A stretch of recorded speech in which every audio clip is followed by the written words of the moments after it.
దివ్యాంగులని ఎట్లా అంటారు, ఇందాక గంధం సంతోష పేరు సంతోష్ డ్యాన్స్ చూసిన తర్వాత ఏ సకలాంగుడు కూడా అంతకంటే గొప్ప పెర్ఫార్మెన్స్ ఇవ్వలేదు. ఆయన ఆత్మవిశ్వాసం ముందు, ఆయన ప్రతిభ ముందు వైకల్యం అనేది ఓడిపోయింది. అంత గొప్ప పర్ఫార్మెన్స్ చేశారు. కాబట్టి ఇందాక డిఆర్డిఓ గారు చెప్పినట్టుగా అసలు దివ్యాంగులకే తెలివితేటలు ఎక్కువ ఉంటాయి. కాకపోతే ఉండాల్సింది ఏంటంటే, ఒకటి మేము చేయగలమనే ఆత్మవిశ్వాసం పెంచుకుంటే తప్పకుండా మీరు సాధించని విజయాలు ఏవి కూడా ఉండవు. మన దీప్తి దివాంజీ మన జిల్లా క్రీడాకారిణి, ఆ అమ్మాయి పారా అథ్లెటిక్స్లో ఒలింపిక్స్లో పథకం సాధించింది. రీసెంట్ కూడా మరి గొప్ప ప్రతిష్టాత్మక పథకాలు సాధించింది.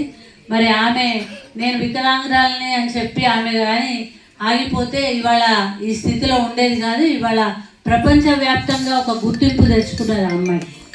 అంటే ఆ అమ్మాయి నేను చేయగలుగుతా, నాకు అంగవైకల్యం ఉన్నా కూడా నేను చేయడానికి దాన్ని అధిగమించి నేను ముందుకు పోతా అని ఒక లక్ష్యంతో ముందుకు పోయింది.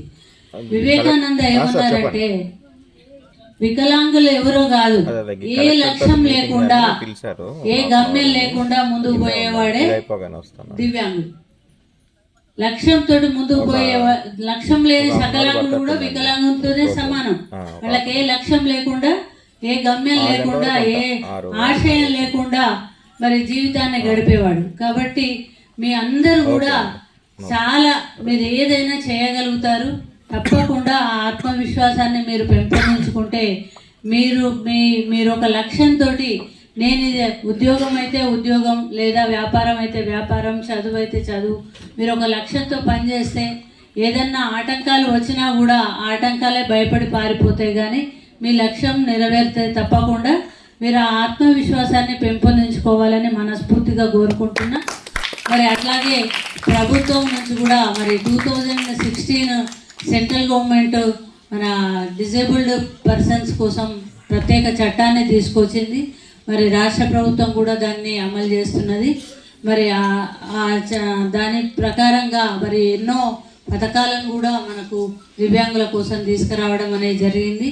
ఇప్పుడు మన దగ్గర కూడా వారికి ఎంప్లాయ్మెంట్ స్కీమ్ కింద మరి జిల్లాలో కొన్ని యూనిట్లు శాంక్షన్ చేయడం అనేది జరిగింది.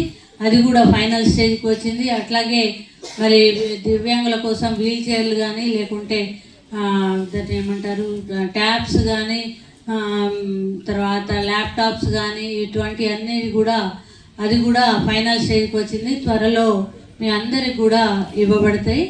కాబట్టి ప్రభుత్వం తరఫున అట్లాగే లాస్ట్ సాటర్డేని మనకు దివ్యాంగులకు ప్రత్యేకంగా కేటాయించి ప్రజావాణిని కూడా మరి జిల్లా కలెక్టర్ గారి ఆధ్వర్యంలో నిర్వహిస్తున్నాం.